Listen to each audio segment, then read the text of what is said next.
единиц боевой техники как времен Великой Отечественной. Maybe we'll go back to the music later. What do we see here? Sergei, what are these tanks? No, we see it's T-34. It's a legendary tanks, the main battle tanks of the Soviet Army during the war. Okay, we're gonna get right back to that, Sergei. Here, I'm gonna cross over to Anissa. Anissa, what do you see? Hi there, Peter. Well, as far as I can see, what is happening now is the men's favorite part of the parade. The military hardware is just making its way onto Red Square. Of course, I am far from a military expert, so I can't tell you what they're called or what they do.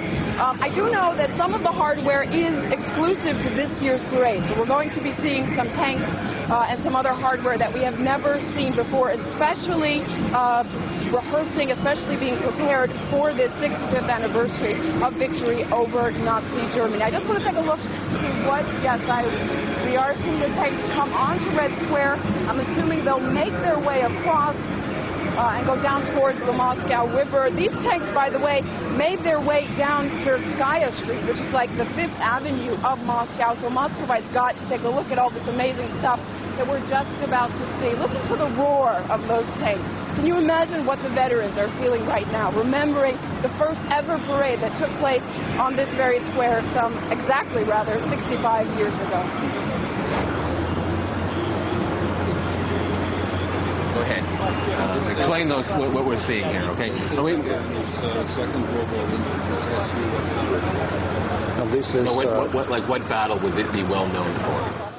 I would not be sure about the battle because they were taking part in very many battles, but they are self-propelled howitzers, and they were actually designed and used in support of the tank formations, of the armor formations. This was their purpose. So would we have seen this tank at the Battle of Kursk?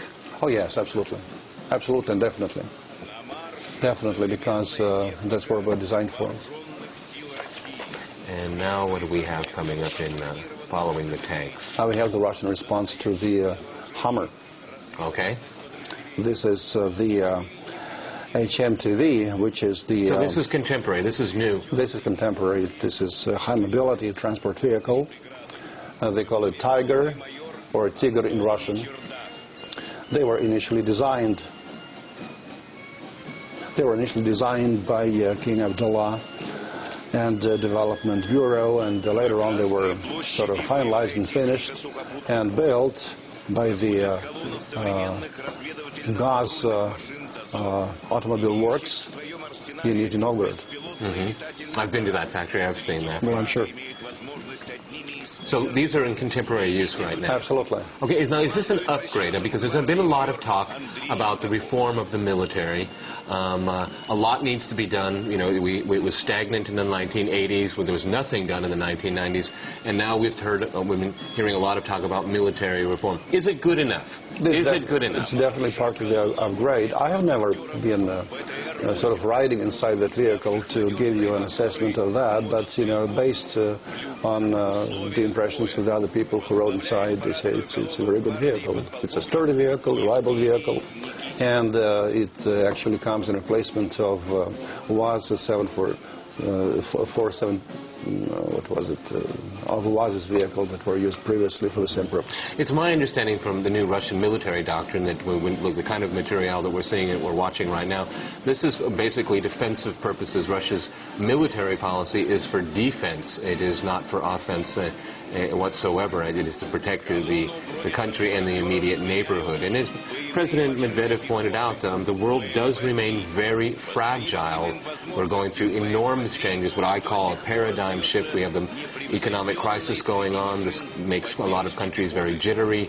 And what's going on in other parts of the world. Russia, in almost every single major event in the world, Russia has a say in something, and it needs to have something on the table, a strong military, to back up its words. And this is what we're seeing right now, the modernization of the Russian military. Controversial, no doubt, for some people, but it's something that is absolutely necessary for a country that lives in a fragile world, as the President pointed out, as we see right now. Well, besides, you would also appreciate that if you don't modernize your hardware, you get nowhere, actually. I think now we have the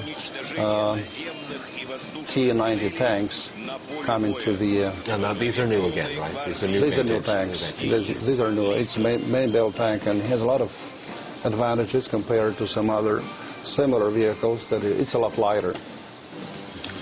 It's a lot lighter and it's a lot lower. Well, are they making enough of them? I mean, this is a parade. We're seeing some of them. Is this the show stuff? I mean, or is it really enough of them being built to really replenish a military that it really became quite decrepit, in my opinion, because of neglect, and then very little money was in it. Again, is this something different? Is this something new?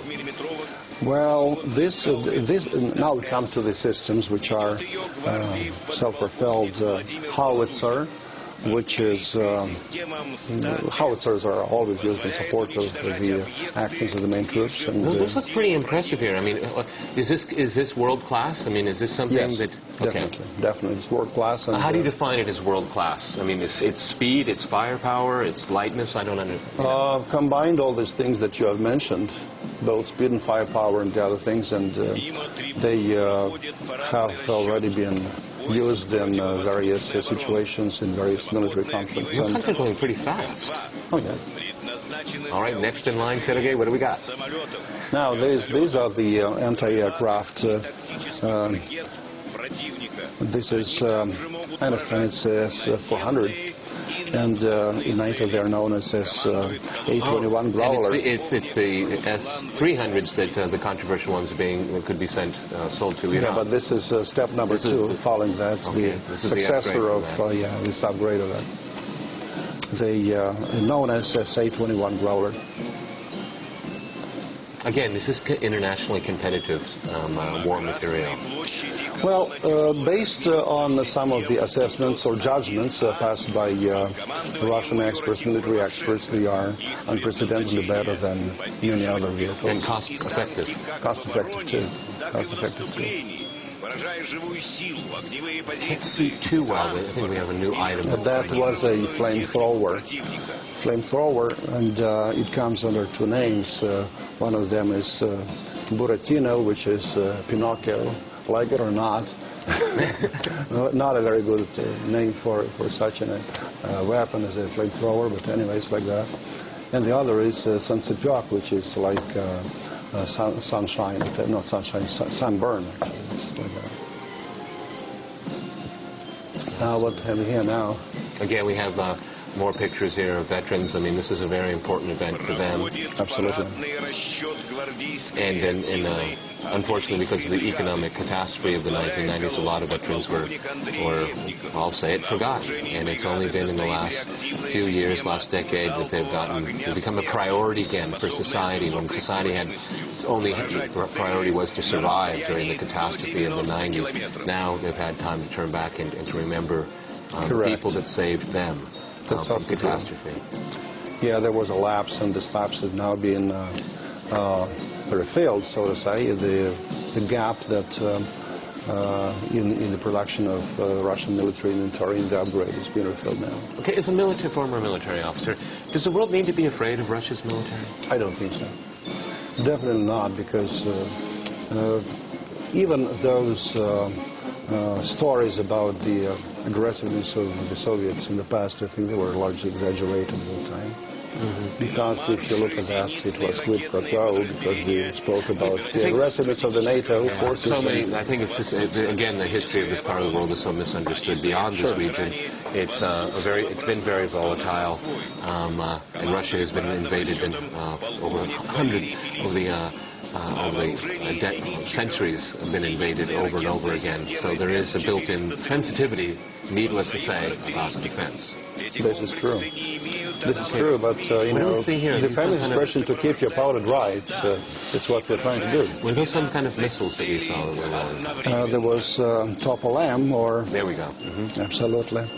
And the strategic missiles, and M stands for mobile, actually. They're mobile. And, look at that.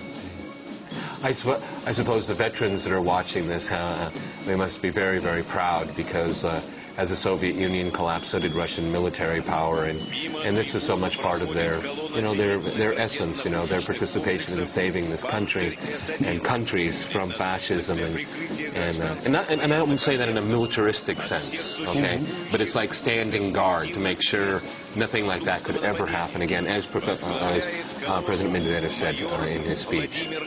Well, it's interesting enough to mention that, according to Western classification, Topos would be SS-27 and the nickname is Sickle. There's no hammer for that, does it? Okay. Still it's a sickle.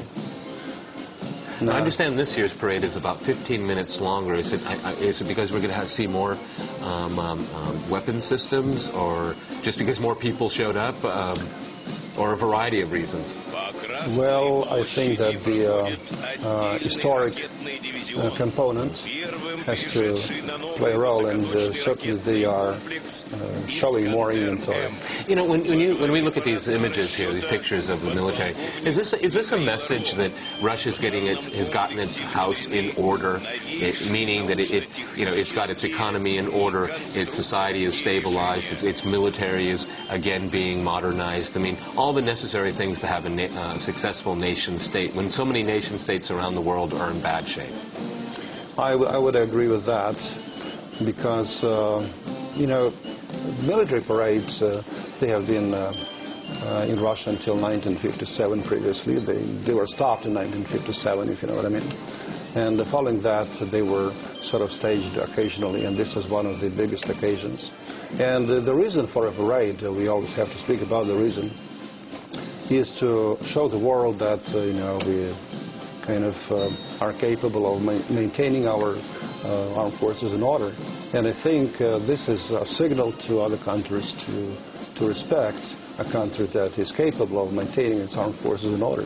Yeah, and this is at a time when the United States and Russia, two countries that are taking the lead in nuclear disarmament, especially when it comes to strategic weapons. We had the START agreement new agreement that was signed. It hasn't been ratified yet, but again, it's Russia and the United States definitely taking the lead, a very public diplomacy role in ridding the world of these really awful weapons. But in the meantime, it's going to be these kinds of weapons that are going to keep you safe, or at least to stare down an opponent.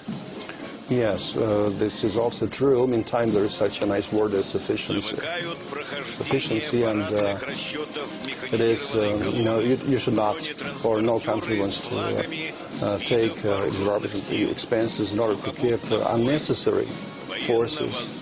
And besides, I think the level of sufficiency is something which both the U.S. and Russia seek to achieve. So what are we seeing right here? Is this some kind of amphibious force here? This is BTR-80 armored personnel carrier vehicles, which are very reliable vehicles. I'm telling you, I used to ride inside this vehicle several times myself, and you wouldn't believe it. Cross country, you feel inside like you're driving in the most prestigious. Does it have air conditioning? Sorry? Air conditioning. No, there's no air conditioning. That's a litmus test for me. Okay. But it's very soft, I'm telling you. It's very soft inside, and you feel like you're driving a limo, you see. Let me be a little contrarian here. Sure. I mean, I've heard people say, oh yeah, these are just shells. The guts of these machines are all old. They're not updated. Is that just cynicism just to be negative? Or is it really true that okay, look at we have these helicopters here. Okay, I'm going to have to change gears here. Senator, what are we seeing here? What kind of helicopters are these? We are seeing the helicopter. This is a Mi-8 or a Mi-8 helicopters, which actually make the backbone of Russian helicopters, and they are carrying the flags of the state flag of the Russian Federation. Is this new material? Is this new stuff? These particular helicopters are not. These helicopters, I think they have been in the inventory since mid-60s, if I'm not mistaken. But they are upgraded all the time. This is the the idea of this helicopter, its shape, its fuselage are very much the same, but the insides are changing radically, dramatically. That is, whenever you find a blemish with something inside the chopper, you have to replace it and do it better. So we have the helicopters here. We can see them in the front here, and we have other aircraft, fixed-wing aircraft, coming up next. This is Mi-28, known as the Havoc, and these are attack helicopters, and they are all-weather. They can fly at night and day. They have we can see above those helicopters a 65, obviously commemorating the 65th anniversary of victory over fascism in Europe. 65 is apparently made of the jets, and they have to be Sukhoi 25, if I'm not mistaken, but from this distance you cannot see them very clearly. This is Kamov 52 helicopters. That is twin rotor wings. And they have multiple uses, I would imagine, yes? Well, absolutely. They were first, initially they were designed for the helicopter carriers for the ships, and oh, come on, now we have the serious aircraft, let's put it this way. Okay, all right, so we're going to cross over to Anissa now that has a bird's eye view here. Go ahead, Anissa. Oh, I'm sorry, we'll go back to Silvico and Bill. Okay, Bill, what do you guys see? Yeah, well, welcome back. I don't know if you can hear us. It was really noisy here a bit ago, but we're watching live pictures of the Russian Air Force parade. They are so low, you almost feel you have to duck as they're coming about 400 meters high above Red Square, about 550 kilometers per hour. It's a spectacular sight, isn't it? It's overwhelming to be here, gotta be honest. So I know that we had 127 airplanes that will actually fly over Moscow in these minutes. And all kinds of helicopters and airplanes that are actually used by the Russian military will take part of the display. And here goes another fly past right above us here on Red Square. Spectacular sight, as I say. Clear blue skies above Moscow. It really is impressive. Feel the buildings. To be part of this. Really feel the buildings shake as they go above us. And more to come. Don't you feel like you're part of history right now? Standing here on Red Square and seeing all these airplanes in place? All types of aircraft flying over now. A magnificent flying past. We've just seen the tanks a little earlier. We saw about 33 helicopters earlier as well flying over. And yet more aircraft. They keep coming and coming.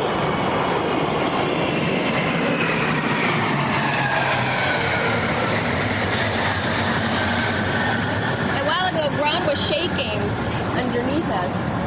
And it's not over yet, Sophie. We've got a brilliant view, as you can see here. We're right above Red Square, and we can see the Kremlin and some basils to our right over there, and military vehicles on ground level. But above us, as we can see, the planes keep coming and coming. And we also see the people that are mesmerized by what they're seeing right now. They're downstairs in this building.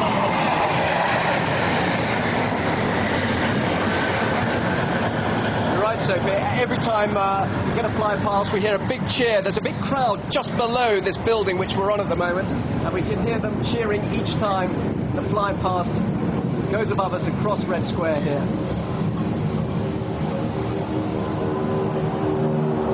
I don't know if you can hear the crowd now above the sound of the engines.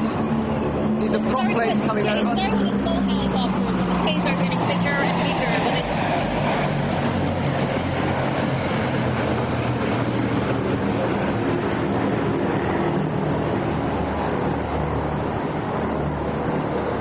absolutely to time as well. This whole fly past is to the second. how many meters above us are these planes? 400? They're saying around about 400 meters. Really close by, You Bill. don't often see planes flying that low, Sophie, and they're going about 550 kilometers per hour. And that's, well, we've already seen, as you said, a fleet of helicopters, we've seen planes, we've seen fighter jets. I think here come the fighter jets. Maybe wrong, though. There are so many different types here. The Russian Air Force really showing off what it has, and a spectacular setting. As we say, we don't often see planes, of course you never see planes flying over the centre of Moscow, apart from on days like this. It's even noisier.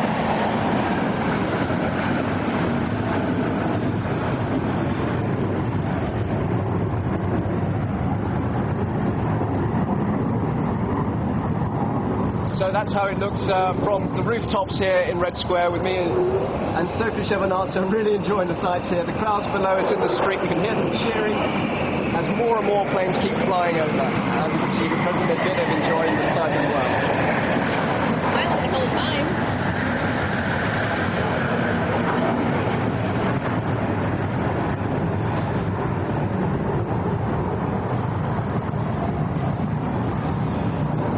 Well, obviously, if you've been watching on television, it's one thing altogether. It is obviously a spectacular sight, but actually when you're here, high up on a roof, you're much closer to these planes. You can almost feel like you can reach them with your hands. They're really close by.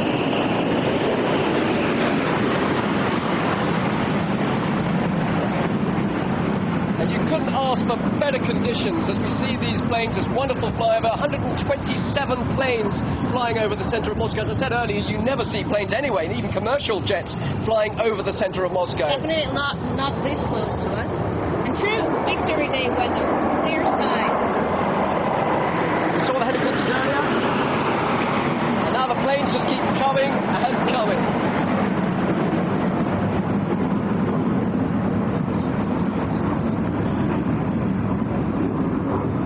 Whether you can hear our voices above the noise of the jets here, I'm not too sure, but it really does create an incredible atmosphere here. As we see possibly, well, another fly past come again, Sophie, and look at that, discharging fireworks as we watch them. And red, white, and blue by the looks of these, the next fleet of planes.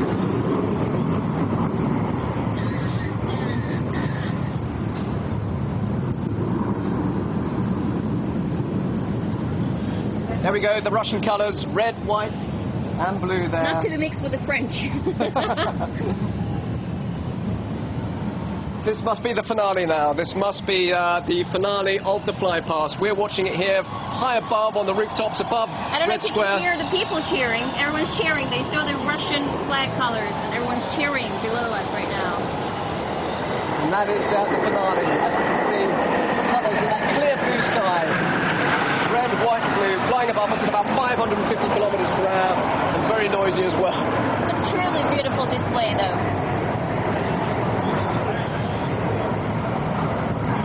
So that's how it's been looking and sounding from the rooftops here. We'll go back now to our commentators to continue with the coverage of what's happening for the rest of the parade there on ground level.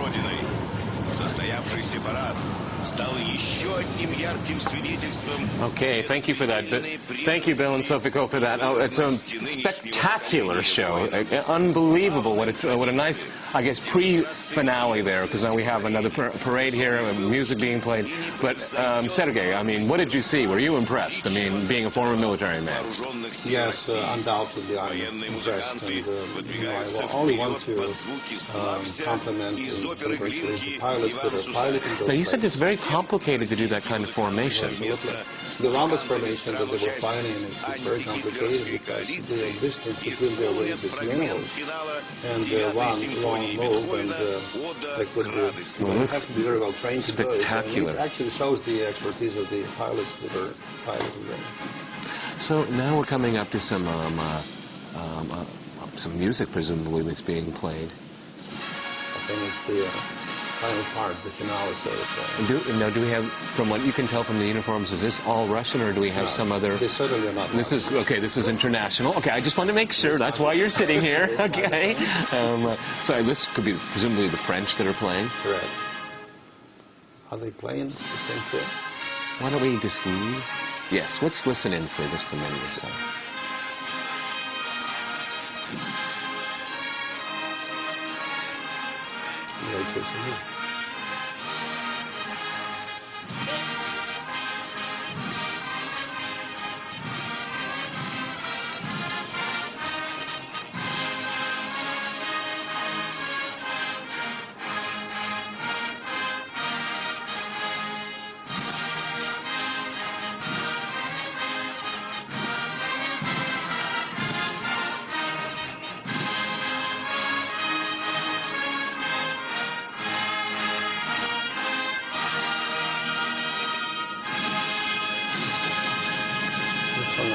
Завершается парад исполнением марша на тему песни Тухманова «День Победы». Руководит сводным оркестром начальник военно-оркестровой службы Вооруженных сил России, главный военный дирижер, заслуженный деятель искусств России, генерал-майор Валерий Халилов. Sitting next to the Russian president. It's very important symbolism that we're seeing here, and I'm very pleased that these the veterans have been able to see this kind of unity that we haven't seen for a while now. I think this is something that they would be very, very pleased with. After all, we have to remember that at the time, Soviet troops knew the Americans were out there backing them up, and we knew the same thing. This is very important 65 years on, that kind of solidarity in memory can be returned to, and because it was gone for a while, it's being returned to. Yes, I also have to say that I view I feel it like straws in the wind, if you know what I mean, and it's a very good development that is taking place now, and I think we will see more in the future. Yes, of understanding. Because it was an event that had such world significance, and again we saw the German Chancellor sitting there, and again, awful, terrible, painful history can be used in the right way to bring about reconciliation, to bring people together, and not use history to divide people. And so much of history can be today in the eastern part of Europe is used by a small number of people to create divisions. And we see the antithesis of that. We see unity, which is most important. Right. Integration, unity. And as long as Russia claims more recognition and to play a better role and bigger role in European affairs and world affairs, I think this is one of the steps in that direction. I absolutely agree with you, and I think once the world understands, it's remarkable 65 years on, most of at least the English-speaking world, has scant knowledge of the horrific war that the peoples of the Soviet Union fought against Nazi fascism. Had to endure. For the veterans, of course, it's not the end of the line yet.